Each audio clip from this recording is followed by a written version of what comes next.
আৰু আজি আমাৰ ঘৰত আছিল বিষ্ণুপাত যেহেতু আজি আমাৰ মাতো কৈছিলো আপোনালোকক মাটোৰ তুলনি বিয়াৰ আজি 7 দিন হ'ল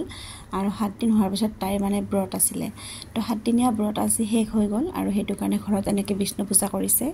আৰু গোটেইবিলাক লগ হৈছে আৰু আজিৰ পৰা মাটোৱে মাছ মাংস সব খাব পাৰিব হেতু কাৰণে এনেকৈ অকমান ফাৰ্ষ্ট টাইম ভগৱানৰ পূজা কৰি লৈছে তাৰ পিছত ৰাতিৰ পৰা মাটোৱে আজি মাছ মাংস কণী সকলো খাব পাৰিব আৰু হেতু উদ্দেশ্যলৈকে আজি বিষ্ণু পূজা কৰা হৈছে আৰু ইয়া আমি সকলো এটা পূজাত আছো আৰু পুৰোহিতে কিবা কিবি বুজাই দি আছে হা আমি শুনিছো আৰু অকনমান ভাবিলো সেইখিনি মই ভিডিও বনাই থওঁ তাতে বৰ ভাল কথা কৈছে মুছলিম তুই কি আমাৰ এই কি সাংবাদিক তুই কৈছে হিমন্ত বিশ্ব শৰ্মা এই আমাৰ এষ্টেমৰ হেৰি ধুছি নহয় কৈছে তেওঁ দেখোন তাতে ফিটা কাটছিল সৰ্বানন্দ সোণোৱাল দুং গৈছি জগদীশ মুখী দেখোন দুইবাৰ সেৱা কৰা পৰ্ব চলি আছে মায়ে সেৱা কৰিলে এটা কৰি আছে এনেকৈ গোত্ৰস্যসি বসন্ত আপুনি চাই দিয়া কৈছি নহয় হি ডাক্তৰ হৈ কি নাম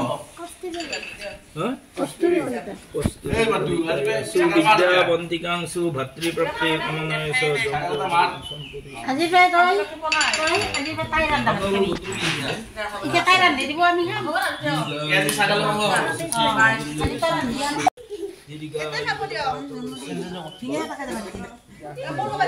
আজি নেকি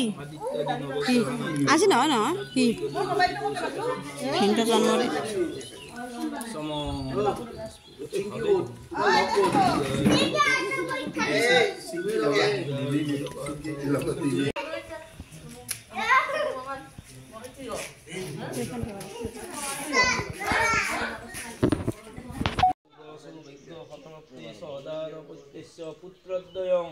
পুত্ৰদ্বয়ং ৰাগ অনুগ্ৰহ প্ৰাপ্তি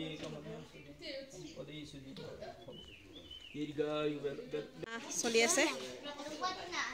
এইপিনে আমাৰ আজি বিশেষকৈ এইজনীৰ খানা মাতো কেনেকুৱা লাগিল বহুত দিনৰ মূৰত খানা খাই বহুত বেছিয়ে ভাল লাগিল বেছিকৈ দিয়ক কুই ভাল পাইছানে খাই বঢ়িয়া আৰু এতিয়া আমি খাওঁ এইপিনে পূজা চলি আছে